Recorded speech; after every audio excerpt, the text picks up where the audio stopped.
Hi കൂട്ടുകാരെ, പുതിയൊരു വീഡിയോയിലേക്ക് എല്ലാവർക്കും സ്വാഗതം. അങ്ങനെ മാഷ് ജീവരാജ് എങ്ങനെയാണ് മിസ്സായതെന്നുള്ള കഥ ചീരുവിനോട് പറയുന്നത് ദയ ഒളിഞ്ഞു നിന്ന് കേൾക്കുന്നുണ്ട് കേട്ടോ. അങ്ങനെ മാഷ് പിന്നീട് ജീവരാജിൻ്റെ അരികിലോട്ട് പോകുന്നതും ജീവരാജിനോട് ഇങ്ങനെ പറയാണ്, എൻ്റെ മകൾ മഞ്ചാടി ചെറിയ മകളാണ്, അവള് ഈ പ്രായത്തിൽ നീ അവളും കല്യാണം കഴിച്ചാൽ പിന്നീട് ഞാൻ പറയേണ്ടതില്ലല്ലോ, നിനക്ക് അവളെ നോക്കാനുള്ള ആ ഒരു നട്ടലൊന്നും ആയിട്ടില്ല, നീ അവളെ കല്യാണം കഴിക്കണ്ട എന്ന് ഞാൻ പറയുന്നില്ല, പക്ഷേ ഇപ്പം തൽക്കാലത്തേക്ക് നീ ഈ നാട് വിടണം, വല്ല ബാംഗ്ലൂരോ അവിടെ വിദേശത്തോ എവിടെയെങ്കിലും പോയി പഠിച്ച് നീ നല്ല നിലയ്ക്ക് എത്തണം, എന്നിട്ട് അവൾക്കും നിനക്കും സമ്മതമാണെങ്കിൽ തീർച്ചയായും നിനക്ക് വിവാഹം കഴിക്കാം. പക്ഷേ ഇപ്പോൾ ഇടപെടുന്നതിനുള്ള ഈ തീരുമാനം എടുക്കുന്നത് തീരെ ശരിയല്ല. ഞാനിത് പറയുന്നത് വെറുതെ ഒന്നല്ല, ഞാനീ പറയുന്നത് നിനക്കും കൂടി വേണ്ടിയാണ്, നിൻ്റെ കുടുംബത്തെയും അതുപോലെ മഞ്ചാടിക്കും യാതൊരുവിധ ആപത്തും ഉണ്ടാവില്ല. മഞ്ചാടി എൻ്റെ മോളായി എൻ്റെ അരികിൽ തന്നെ നിൽക്കും. മാഷ് വിചാരിക്കുന്നത് പോലെയൊന്നുമല്ല മാഷിൻ്റെ മകൾ.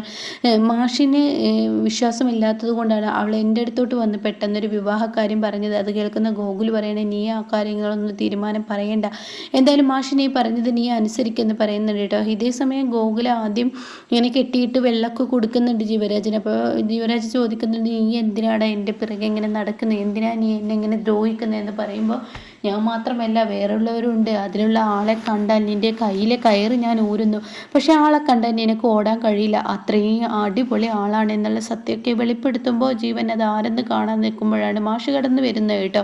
അതൊക്കെ കഴിഞ്ഞതിന് ശേഷമാണ് ഇത്. അങ്ങനെ മാഷ് ചിരുവിനോട് ഈ കഥകളെല്ലാം പറയണം. ചിരു പറയണേ, അതുകൊണ്ട് എന്തിനാ അച്ഛൻ പേടിക്കുന്നത്, അച്ഛൻ പേടിക്കണ്ടല്ലോ, അച്ഛൻ ധൈര്യശാലിയായി മുന്നോട്ട് പോവുകയല്ലേ വേണ്ടത്. അത് കേട്ടോടെ തന്നെ ചിരുവിനോട് മാഷ് പറയണേ, ഏയ് അങ്ങനെയല്ല, എനിക്ക് ആദ്യം ഒരു വിശ്വാസം ഗോകുലിലുണ്ടായിരുന്നു, ഇപ്പോൾ ഗോകുലിനോടുള്ള വിശ്വാസം എനിക്ക് നഷ്ടപ്പെട്ടിരിക്കുന്നു. കാരണം ഗോകുല് ചില വ്യക്തിവൈരാഗ്യത്തിൻ്റെ പേരിൽ ഇങ്ങനെയൊക്കെ കാണിച്ചു കൂട്ടുകയാണെന്നൊരു സംശയം. അതെന്താ അച്ഛൻ അങ്ങനെ തോന്നാൻ?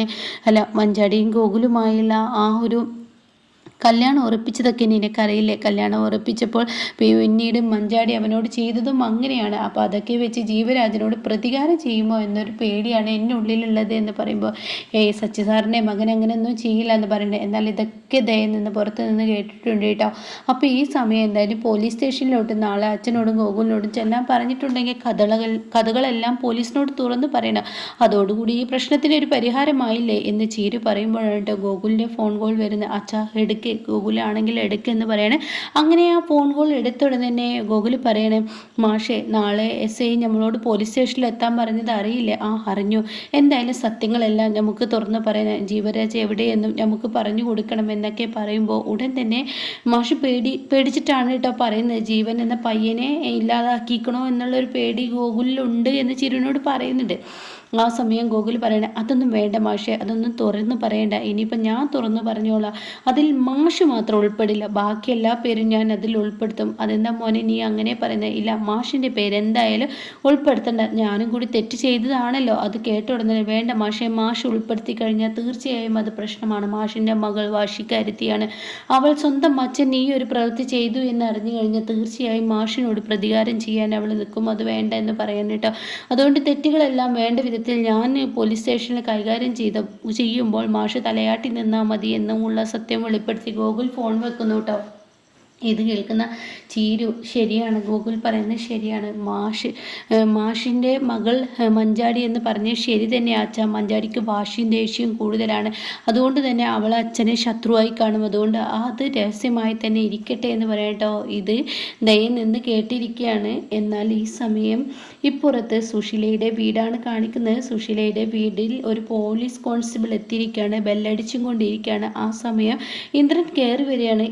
എന്താ സാറേ എന്ന് ചോദിക്കുമ്പോൾ, അതെ സുശീലയുടെ വീടല്ലേ, അതെ സുശീല എവിടെ, അവളെ വിളിക്ക് എന്ന് പറഞ്ഞുടനെ ഇന്ദ്രൻ പേടിയുടെ മുന്നിൽ നിൽക്കുമ്പോൾ സുശീല വേണം പതിയെ കടന്നു വരുന്നു കേട്ടോ.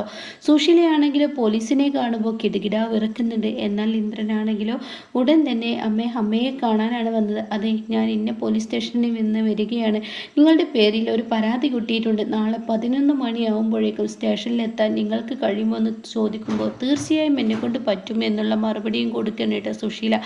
അങ്ങനെ പോലീസ് അവിടെ നിന്ന് പോകുമ്പോൾ ഇന്ദ്രൻ തൻ്റെ അമ്മയെ ഇങ്ങനെ നോക്കുന്നുണ്ട്. മഞ്ചാടി എന്ന കുരുത്തം കെട്ട പെണ്ണിനെ കൊണ്ട് വല്ലാത്തൊരു കഷ്ടമാണല്ലോ ഉണ്ടാവുന്നത്. ഓരോ ദിവസവും ഓരോ പ്രശ്നങ്ങളാണല്ലോ. മഞ്ചാടി പരാതി കൊടുത്തിരിക്കുന്നു.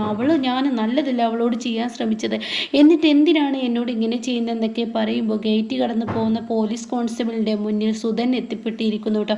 സുധനും പോലീസ് കോൺസ്റ്റബിളും കൂടി എന്തോ സംസാരിക്കുന്നത് സുശീല നിന്ന് ശ്രദ്ധിക്കണം. ഈശ്വര, ഈ സമയത്ത് ഇങ്ങേരെന്തിനാ ഇങ്ങോട്ടേക്ക് കയറി വന്നിരിക്കുന്ന മനുഷ്യൻ്റെ മനസ്സമാധാനം കളയാൻ വേണ്ടി എന്ന് പറഞ്ഞു ഉടനെ അവിടെ ഇന്ദ്രൻ ഇങ്ങനെ നോക്കി നിൽക്കുന്നുണ്ട് കേട്ടോ. ഇതേ സമയം അത് പ്രതിഭയുടെ കാര്യം എന്തെങ്കിലും പറയാനായിരിക്കും അമ്മേ എന്ന് പറഞ്ഞ ഉടനെ നീ എന്തായാലും അകത്തോട്ട് കയറിപ്പോ, ഇത് കൈകാര്യം ഞാൻ ചെയ്തോളാം, നീ കൈകാര്യം ചെയ്യണ്ട, ഞാൻ ചെയ്തോളാം എന്ന് പറഞ്ഞ് ഇന്ദ്രനെ പറഞ്ഞു വിടുമ്പോൾ സുശീലയെ കാണാൻ വേണ്ടി അകത്തോട്ട് കയറി വരികയാണ് കേട്ടോ സുധൻ. അങ്ങനെ സുധ, നീ എന്തിനാ അങ്ങോട്ടേക്ക് വന്നത്? ഞാൻ എൻ്റെ മകളുടെ കാര്യം സംസാരിക്കാനാണ്.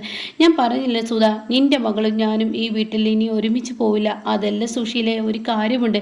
എന്ത് കാര്യം? നിൻ്റെ മകൾ ഭീഷണിപ്പെടുത്തിയ പോലെ എന്തെങ്കിലും കാര്യമുണ്ടോ? ഉണ്ടെങ്കിൽ ഇപ്പം തന്നെ എന്നോട് പറ എന്ന് സുശീല സുധനോട് ആവശ്യപ്പെടാനിട്ട്. അപ്പോൾ സുധൻ പറയുന്നുണ്ട്, തീർച്ചയായും ഉണ്ട് സുശീലെ, നിൻ്റെ പേരിൽ എൻ്റെ അടുത്ത് ഒരുപാട് തെളിവുകൾ നികത്താനുണ്ട്. പക്ഷേ ഒരു കുടുംബം ബന്ധമൊക്കെ ആവുമ്പോൾ തെളിവുകൾ നികത്തേണ്ട ആവശ്യമൊന്നുമില്ല. വാശിയും പ്രതികാരവും വെച്ച് മുന്നോട്ട് പോകുന്നതല്ലല്ലോ സുശീല ജീവിതം. അത് കേൾക്കുന്ന സുശീല എന്ത് തെളിവെന്ന് ചോദിക്കുകയാണ്. സുശീല, നീ അറ്റാക്ക് അഭിനയിച്ച് ആ ഹോസ്പിറ്റലിൽ കിടന്ന് എന്നുള്ളതല്ലേ എൻ്റെ മോള് പറഞ്ഞത്? അതെ, അത് നുണ തന്നെയായിരുന്നു. കാരണം എന്ന് പറയുമ്പോഴേക്കും സുശീല ചോദിക്കുകയാണ്, എങ്ങനെ നിങ്ങൾ അതറിഞ്ഞു? ഞാൻ അങ്ങനെ കിടന്നു എന്നതിൽ എന്ത് തെളിവ് എന്ന് ചോദിച്ചുടനെ തന്നെ സുശീലയോട് പറയാണ്, എന്നെ നോക്കാൻ നിന്നിരുന്ന നേഴ്സുമാരൊക്കെ രാഹുലിൻ്റെയും കൂടി അസിസ്റ്റന്റ്മാരായിരുന്നു.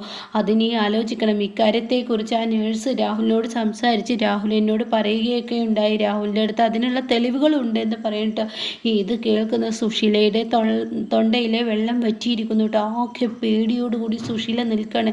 ഇതേ സമയം താൻ ഇനി എന്ത് ചെയ്യും എന്നുള്ള ആ പ്രതിസന്ധിയിൽ സുശീല ഇങ്ങനെ നിൽക്കുമ്പോൾ ഉടൻ തന്നെ പറയണം, ഞാനൊരു കാര്യം പറയട്ടെ എന്ന് പറഞ്ഞിട്ട് സുധൻ ഇങ്ങനെ തുടങ്ങുമ്പോഴേക്കും സുശീല ഇനിയിപ്പോൾ അവന് മുന്നിൽ മുട്ടുകുത്ത് തന്നെ നല്ലത് എന്നുള്ള ഭാവത്തിൽ നിൽക്കുന്നുണ്ട് കേട്ടോ. എന്നിട്ട് സുശീല പറയാണ്, സുധ അത് പിന്നെ എന്ന് പറയാൻ ഒരുങ്ങുമ്പോഴേക്കും സുധന് കാര്യങ്ങളൊക്കെ മനസ്സിലായി കേട്ടോ. അപ്പോഴേക്കും സുധൻ പറയാണ്, സുശീലെ, ഒരു വീടാകുമ്പോൾ ഞാൻ എന്നോട് പറഞ്ഞ അത് തന്നെ, ഒരു വീടാകുമ്പോൾ പ്രശ്നങ്ങളൊക്കെ ഉണ്ടാവും, അത് അങ്ങോട്ടും ഇങ്ങോട്ടും, ഇത് നിൻ്റെ മനസ്സിൽ തന്നെ ഇരുന്നോട്ടെ, ഇനി ഇത് വെളിയിലോട്ട് വരണ്ട എന്ന് പറഞ്ഞ ഉടനെ സുധൻ പറയാണ്, ഇല്ല സുശീലെ, ഇത് വെളിയിലോട്ട് വരും ില്ല എൻ്റെ മകൾ ഇക്കാര്യത്തെക്കുറിച്ചാണ് പറഞ്ഞത്. എന്തായാലും ഞാനിത് ആരോടും പറയാനോ ഒന്നിനും പോകുന്നില്ല സുശീല. എന്തായാലും നീ എൻ്റെ മകളെ ഒന്ന് കൊണ്ടുവരൂ എന്നൊക്കെ അങ്ങനെ വീണ്ടും സുശീല എന്നിങ്ങനെ വിളിച്ചുകൊണ്ട് ഇരിക്കുകയാണ് കേട്ടോ. ആ സമയം സുധന് മുന്നേ സുശീല മുട്ടുകുത്തിയിരിക്കുകയാണ്, മൊത്തത്തിൽ സുശീല പെട്ടിരിക്കുകയാണ്. എന്നിട്ട് നാളെ തന്നെ എൻ്റെ മകളെ ഇങ്ങോട്ടേക്ക് കൊണ്ടുവന്നൂടെ? അവള് പെട്ടെന്നുള്ള ദേഷ്യത്തിൽ അങ്ങനെയൊക്കെ പറഞ്ഞത് ശരിയാണെന്നും പറയാൻ കേട്ടോ. അങ്ങനെ സുശീല സുധൻ്റെ മുന്നിൽ ആകെ പെടുമ്പോൾ നാളെ സുശീലയ്ക്ക് പോലീസ് സ്റ്റേഷനിൽ ഇതിലും അപ്പുറമാണ് ഇരിക്കുന്നത്. ഗോകുലിൻ്റെ ആ ഒരു മാസ്റ്റർ പ്ലാനോട് കൂടിയാണ് ഇനി കാര്യങ്ങളൊക്കെ നീക്കുന്നത്. അനന്തമാഷ് പേടിക്കുന്നു അത് തന്നെയാണ്. ഗോകുൽ പലവരോടും വൈരാഗ്യം വെച്ചാണ് ചെയ്യുന്നത്. ഗോകുലിനോട് ചെയ്ത വ്യക്തിവൈരാഗ്യത്തിൻ്റെ ആ ഒരു ദേഷ്യത്തിൽ ഗോകുൽ പലവരോടും പലതും ചെയ്യുമെന്ന് മാഷ് ചീരുവിനോട് പറഞ്ഞതുപോലെ തന്നെയാണ് സംഭവിക്കുന്നത്.